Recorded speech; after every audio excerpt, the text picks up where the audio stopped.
welcome back to Lachey's Library. Today is rainy, so sort of like a reader's paradise, and I'm not reading, but I am thinking about books. And yesterday I decided I kind of wanted to do like the top reads that I've read this year, and I wanted you to be here with me, and it's all cozy. I'm gonna try to read after I film this. I got a cute little peach tea with peach puree. I can't stress this enough, the syrup's not good enough. Maybe yours is where you are, but the puree and a black tea, everything. And I have a sub. I'm just in heaven. And so I love reading outside when it's rainy, or I just like to hear it and be close to it. So here we are. In today's video, we're going to be doing the top books that I've read this year. This year so far, I've read 16 books. And I was going to do the top 5, but I don't think, because, you know, 5 months and everything, but I don't think that I've read my top 5 books so far this year. Like, I could pick one, but there are 4 books that I read this year that I deeply would love to talk about ad nauseum, that I just adore. And you know, it's you know how it feels, it hits different. But I will go through every book I've read this year. I will put, whether it's like a yes, no, maybe comment on it a little bit. And obviously for the ones that I adored, I will talk about them a little bit more. So maybe get your food, get your tea, tuck in. I really hope you can hear the rain. And then let's just get into the video. Please like, comment, and subscribe if you enjoy this at all. So the first book I read of the year is A Dowry in Blood. That's a yes, immediately yes. Macabre, beautiful, thought-evoking, timeless. That's what I would say, 5 words for it. I loved that book. It started me off on knowing that this year I think I wanted to read different. I think I needed to be satisfied in different ways. It was super good. And it's by S.T. Gibson, basically like a Dracula's Wives book, but we follow from the POV of the first wife that he took, and it's just beautiful. Like, I wish I was an artist. There's a scene at the very end that I will work on my art just so that I can paint it. To like bring that to life would be a life achievement. It's gorgeous. It was on Kindle Unlimited. Read it. The second book I read this year was The Priority of the Orange Tree. That is a maybe, only because like if it's worth it for you, then it's definitely gonna hit right. I think I was just really proud, number one, that my friend Lee would even consider getting that for me. It was a Christmas gift. And number 2, it's so big, and so readers know, like, I just felt like I had bragging rights that only I care about, but it filled me up. That one I would say, I don't know the words that I would use for that one. I would say it is grand, magical, lots of narrative. I feel like it wasn't as magical. Like, I don't have the words, but I would say, okay, if you want good words, I would put alchemy, I would put love, I would put fate, destiny, and religion. Yeah, those are the words I would use.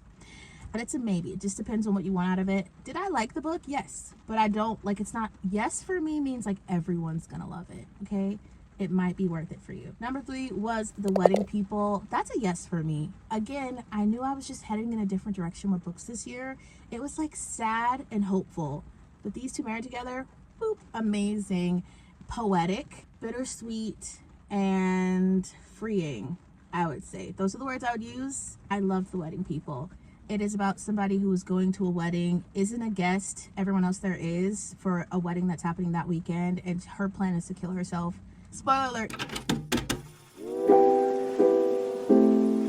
She doesn't, spoiler alert. She doesn't, which is amazing.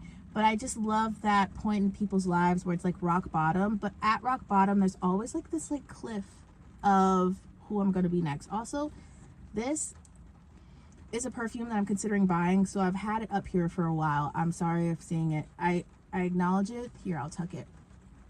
It's amazing. I want to buy it. The next book that I read is Immortal Dark. That is a yes. It is dark academia, bloody, revenge, equal, bloodthirsty. I think I used bloody, but bloodthirsty is better. It is a story about a girl whose sister goes missing, and they're twins, and the main character will stop at nothing to get her sister back, to find out who took her. It's set in school. It's a fresh take on vampires, and I really liked it. I'm excited for book 2. I would say it's a yes. If you like that kind of things, it's a black vampire, and I always love those stories. Sinners just came out. Be happy. Read that book. The book that I read this year was Unloved. And that one is so, It's so good. Like, I just like the author. If you want a interconnected college hockey player book series, more than the romance is sort of their inner personal growth, then you probably will like the series. I would say it's a yes. And Unloved is the second book in that series. That one, I would say it's sad. Like, literally it is. But I think that's why it hooked me. I would say it is affirming, romantic, soft, and I don't know, happily ever after, but like HEA. And I liked it a lot. The next one was an audiobook that took the first 3 months of the year to listen to, and that is The Mountain Is You. I've been eyeing it for a long time. I'd started it in years previous and never finished it. It was time to finally finish it. It's on Spotify for free. I'd say yes. Now that I've listened to all of it, it feels like things that I already should have known, but it's sort of like permission to let go of the old narrative that you have in your head. I guess, allow yourself to become who you'd really like to be. It's an audiobook. I don't often like self-help books, but I will say it's always a good idea to, I guess, allow yourself to broaden your ideas. I often get stuck in cycles of thoughts, and having someone remind you that you're allowed to change at any time, having someone remind you that everything that you are right now are ideals that have probably been built by other people and that you should build, that's lovely. Yes, if you're in the mood. If not, I'm mostly a reader for happiness, for pleasure, for romance, fantasy, but it's still a yes. 7, The Blonde Identity. Maybe. I would say yes for me, but it's a short spy book. I read this author last year, and I just like the writing. Whenever I'm in a super slump, there's something about the promise of her short, kind of funny, quirky, but not too quirky FMCs, and men who are dry, don't talk too much, but like you can tell are so down bad. It just works. They're not really all free on KU, but I still really liked it. This follows someone who wakes up not knowing who she is, apparently is in some spy situation, finds out she's a twin, and that twin is a spy, and she doesn't even know why she's there. The MMC is someone that her sisters worked with, and it goes from there. Very good. 8th book is Amid Clouds and Bones. This book, I would say yes. Once again, I was slumping at this part of the year. A standalone fantasy, if you want like enemies to lovers, but it feels like The Cruel Prince. Not in the same long-term yearning, but in the fact that they are very cruel to each other. And there were times when I was wondering, like, is this even our guy? And it is. It was almost a love triangle, which I didn't like that part. But the rest of it, I liked her coming into her own power. I liked the world. It's a simple enough read. Yes, sure. The 9th book is Real. Real was such, it's a yes. It's a yes. It's Hollywood. It's also doing that thing where it goes from past to present, only in the sense that it's an actress who gets to the opportunity of a lifetime to be in a biopic about someone who was really important in history, but is sort of forgotten. When I read that book, I couldn't help but to think of like the Beyonce quote that she did from her Lemonade Beychella thing, with like the black people have so much swag, and like there's just such a life and spirit, and reading that, like, you're just like, oh my god, like I just loved it a lot. There is a second book coming out. It was so good. Real is a yes. Successful, intelligent, funny, beautiful black people. And romance. The Spice. Yeah. 10, I Got Abducted by Aliens and Now I'm in a Rom-Com by Kimberly Lemming. That is a maybe for me. I do not like why chooses or more than one partner. I do love Kimberly Lemming's like silliness, whatever. I love Kimberly Lemming's type of world. I like how unserious it is, and yet it always has some like kernel of kind of like, again, a affirmation that you are enough as you are. I don't care who you are, if you're seen as different or not enough of this, or maybe all of it works. My favorite is still The Time I Saved a Dragon, and the first book that she had, my favorite, because I liked that male the most. But all of her writing, I can see her fingerprint in the way that she writes. I enjoy it. I just don't like multiple partners, and that's a me thing. So probably yes for you guys, if you don't mind that. It was fine. Half a Soul. Yes. It is, I would say, perfectly political, whimsical, reflective. I don't know the other word. Aristocratic? I don't know how to say that word. The point is, Half a Soul is really a good book. It almost made it to my top 5, but I just don't see, I think I should want it more, but it is something that I would want in my collection. It is a book about a person who had half of her soul stolen by a fairy. So she's just different. And the way that other people treat her for that says a lot more about themselves. And it's just kind of beautiful. It's set back in a time where, like Bridgerton time, like Regency times. And the romance is so lovely. I don't know, just being in her head, it felt like she was my friend that I'd never met. And I felt so sad for her, but I also felt that I saw parts of myself and how people didn't understand her, even though I'm not really like her at all. I would say it's a very good book. I think that the types of love, like her cousin and versus the love interest, and there's like subplots that are very satisfying to see. Again, perfectly political. At the very end, what stuck with me the most was the author's idea of that story of the girl, the child, and there's like a beach and there's all these fishes that have been pushed in with the tide, and the little girl plucking at each of the fishes and throwing them back into the ocean, and then a grown person saying like, well, you'll never be able to save them all. The little girl responds with saying that like she knows she won't be able to save them all, but she'll be able to save some, and that's what matters. And in a way, that's sort of like what this book felt like. Her cousin doesn't want her to be afflicted with this curse anymore. So they go to London and they meet this magician who is like wondrous, but there are other things going on in orphanage and children going missing and stuff. I don't know. It says half a soul, but this character has more soul than most of the people in that like whole country. I love it. I know it sounds like it should be a top 5. In my heart it is, but I don't know that it's like glorious. It's beautiful. Heavenly Bodies, that is book 1 in a series that's continuing. I would say yes, maybe. I enjoyed it, but I feel like I started being really invested at the very end. And I understand that's normal with fantasy books, but there's a part of me that's just like, can we please just... I liked it enough to continue to book 2. So this one's a yes. Book 2, we'll see if it's going to be continued like forever. I did enjoy a lot of it, especially the end, but like the last 15 pages, I was like, this is new and exciting, and but it took till then for me to be excited. And it is said to be enemies to lovers, but the desire for each other was there from the very beginning, which I forgive because of the ending, but I do wish people would stop having it be that way. I have never seen someone who irritated me and been like, oh, but they're so hot. No one's that hot. Sorry for yelling, but they're just, it's not. I liked it. Yes, for this one, and book 2 will be finally me knowing if I should continue on or not, but I have high hopes for book 2. Okay, a little tea break.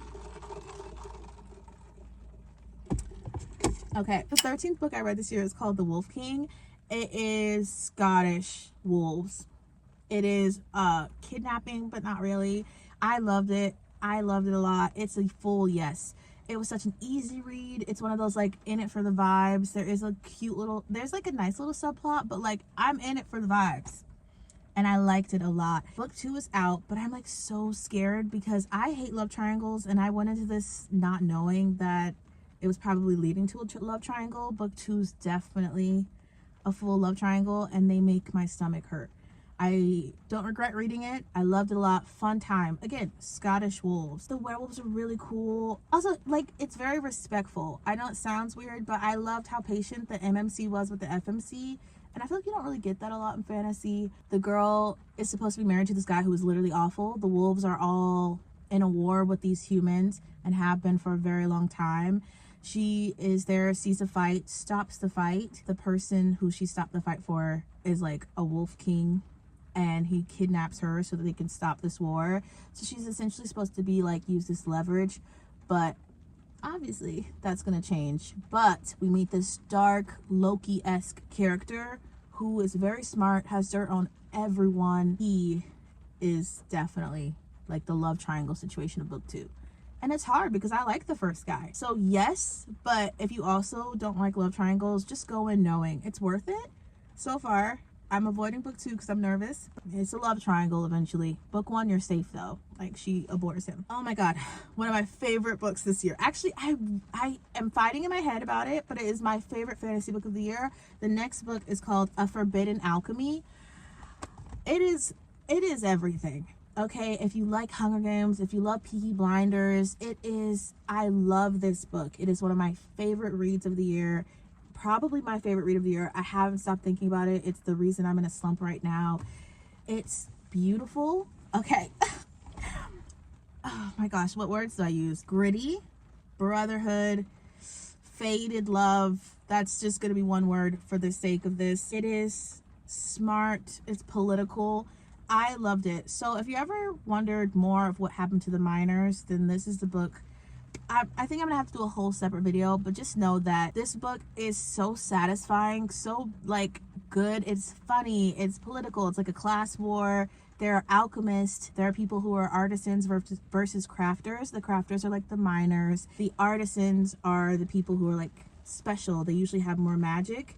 Everyone at 12 has to come to the capital. That's not what it's called, but for the sake of all of our minds, the capital. So everyone from all of the land has to go there and take a test to see if they are in fact like artisan on the inside. And it's a little liquid vial that the alchemists have to make. It just spins from there. It is so good.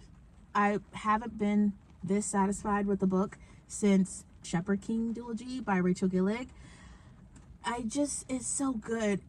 The romance is amazing, but the plot, it's really got a plot, and the dialogue is fantastic, and the magic systems, like everything about it. Even the fact that the FMC, I think she's 25 or 27, but either way, she's grown. We start with them as children, and I love it. Let's see. Next was Great Big Beautiful Life by Emily Henry. Once again, I just really love Emily Henry's writing. I've done a whole vlog on it. You can go watch it. That one I would say is reflective, lovely. I don't know. I really liked it. I was going to try to do 5 words for all of them, but I literally already failed at that. So I loved it. It's a full yes. And I don't know if I said yes for Forbidden Alchemy. Yes. Biggest yes of the video. Okay. The last book that I've read so far this year, it's my 16th read. It's called Peaches and Honey. I think I just love immortals. Maybe it's a Dowry and Blood's fault, but I love someone who has this like, who is human and then has to deal with immortality. There's something about it that is so mortal, has mortality to it. Humans and their cycles of creation and destruction and rebirth and newness, and then creation and destruction. My brain just enjoys it a lot. A lot of people have said this, and I'm going to say it too. If you like The Invisible Life of Addie LaRue, then you'll probably like this one. I loved The Invisible Life of Addie LaRue, and I really like this one. This one is heavier though, because our FMC, like a giver. So if you'd had an immortality and decided to be at the front lines of almost every famine, every war, because you knew that you couldn't die, so you're not going to be like having fun. It took centuries for her to be like, I've never taken up painting. I'm going to try it. I'm going to try beekeeping. And it made me very, I don't know, it's very mirroring for me, because I was like, oh, I was never imagined to be this selfless with immortality, but also like, what better purpose is there than that? But also, she should have lived for herself a little bit sooner. She should have mixed in joy, and there is a romance, but it is very slow burn, and it's not really like the spice is the thing. It's very slow to get to that, and the yearning is there, and the respect for each other is there, and the wonder is there. But yeah, the person who made her immortal comes and checks in on her all the time, and it's beautiful. I liked it a lot. I am currently in a slump, and it's because the last 3 books have really been great, but I'm trying to read. So those, my top 4 books are A Dowry and Blood. I freaking love it. I want to do a painting for it, and I think that there's no higher, like, I want to gain an art form so that I could possibly maybe put some of that beauty on a painting. Okay. A Forbidden Alchemy, which really should have been number 1, but they're not how they're rated. All of these, Forbidden Alchemy is number 1. Forbidden Alchemy, Donnie, Patrick, everybody. I love, love, love, love, love, love, love. And I love the FMC. She's not annoying at all. Like, congratulations to the author. She's smart. She is not this, like, everyone's trying to be like a baddie these days. Like, oh, I'm not scared of anyone and this and that. And I think that I understood her so much. This war, she's seen both sides of it, because there will be a sort of war. It does jump like over a decade, because she's 12 then to 25. She's seen that everyone falls the same way. She doesn't want to pick a side. She will have to, but she's so, I love her. I love her so much. I love everyone in that freaking book, except for some people. You know who you are, Waterboy. Anyway, Great Big Beautiful Life by Emily Henry. I loved it. If you like Emily Henry, I mean, if you like The 7 Husbands of Evelyn Hugo, mwah, mwah. That mixed with beach read, Great Big Beautiful Life. The Wolf King, it made me feral a little bit. I haven't been a werewolf girl. Something in me was like, oh, I really liked it. And I regret the howl, but we'll see if I edit it out. And those are the 4 books that I just feel like I was most excited by, enamored by, and I love them. I do want to make a prediction that the 5th book that I will love the most will be The Night and the Moth by Rachel Gillig. I just love her writing and I cannot wait to get back into her mind. Thank you all so much for watching this video. I just felt like chatting, and I felt like I hope that this is sort of like a nice cozy like chit chat with your friend. I'm gonna eat my sub and have my tea now, and then hopefully start reading a book. Thank you for spending time with me, and wherever you are in this world, I hope you're having a wonderful day, evening, night, and life. And I'll see you in the next video. I don't know if I liked the heart. I'll see you in the next video. Thank you so much for watching. Until next time.